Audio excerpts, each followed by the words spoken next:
उठा के नक्सलियों के साहित्य से दिगंबरों के जिनालयों को पूरा का पूरा लबालब भर दिया। आज जिनवाणी जिन देव से रो रो करत पुकार, हमें छोड़ तुम शिव गए कर कुपात्र आधार। कुपात्र का आधार कर दिया।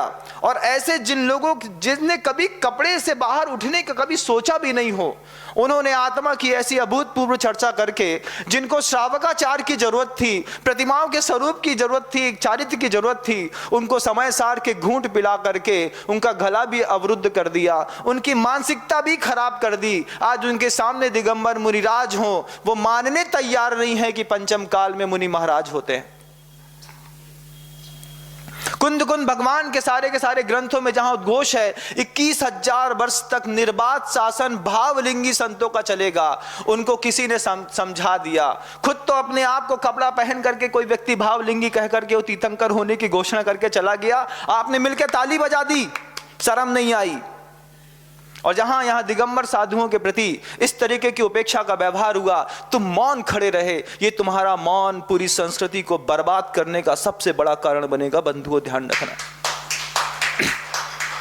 कई बार आदमी विरोध नहीं करे तो कोई बात, समर्थन नहीं करे तो कोई बात नहीं, अगर विरोध नहीं करता है तब भी उसका वह विरोध माना जाता है।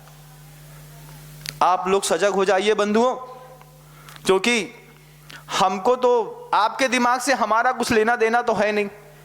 बस ये है कि अगर किसी का दिमाग नक्सली हो गया है और कोई नक्सली किसी के दिमाग में भूसा भरने की कोशिश करे, ऐसे जिनालयों में जाने के लिए अपनी कटिबद्धता निश्चित कर लीजिए।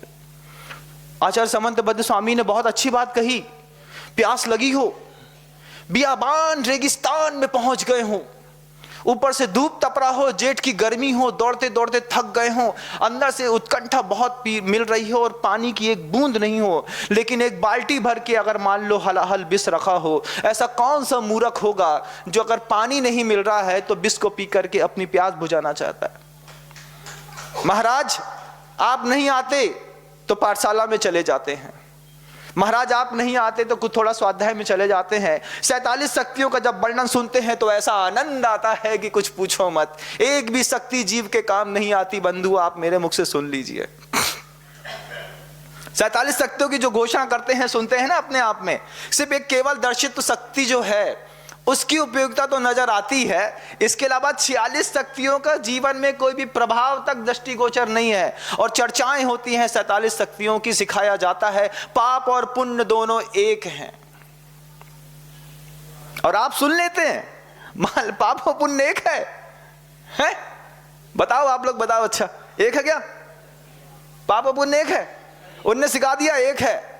और पाप से पुण्य करने से होता क्या है बता दी क्या? बोले कुछ शुभ कर्म का बंध होता है, शुभ कर्म का बंध होता है पुण्य करने से। इतनी सी बात और ऐसे हल्के में कही कि आदमी को लगा बहुत छोटी चीज है। ये पुण्य वर्धनी क्रिया करने से क्या होता है? बोले थोड़ी सी शुभ कर्म का बंध होता है। अरे विशिष्ट पुण्य शुभ कर्म का बंध होता है और साथ ही साथ विपुल पाप कर्मों की निर्जरा भी होती है। पाप कर्मों की निर्जरा भी होती है बंधुओं। पुण्यवर्धनी क्रियाएं करने से, पंच परमेष्ठी के ऊपर भक्ति प्रसाद करने से, देवशास्त्र गुरु की पूजा करने से, अच्छे भाव के द्रव्यों को चढ़ा करके उनकी आराधना करने से, उनको आहार दान करने देने से क्या होता है? विशिष्ट पूर्व कर्म का बंध होता है, जिससे अरहंत परमेष्ठी की अवस्था को प्राप्त करने का आप जैसे जीवों को सौभाग्य मिलता है।